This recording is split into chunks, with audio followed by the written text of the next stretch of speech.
What's up mga ka-nature? Tayo po ay ngayon ay nabigyan ng pagkakataon para tayo ay makatawid sa Oriental Mindoro. Tayo po ngayon mga ka-nature ay nasa terminal ng Batangas Pier. Ayan mga ka-nature, nakita nyo, waiting lang po tayo sa oras na pagsakay.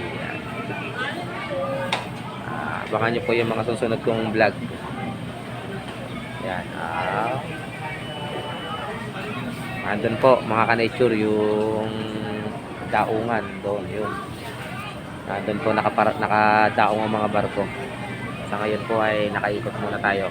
Ay nakatambay muna tayo. Waiting tayo sa oras ng pagsakay. Nagpapasalamat ako na kahit medyo stress yung biyahe. Unang-una stress sa financial. Ang mahal ng pamasahe, grabe.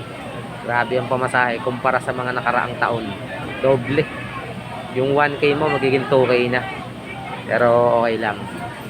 Saan tayo masaya, gawin lang natin. Pera lang yan. Ibabalik pa rin natin yan. Kaya waiting nyo po yung panibago kong vlog. Sa pagdating namin doon sa Oriental Mindoro, abangan nyo yung mga vlog. Sige, see you soon, ka-nature.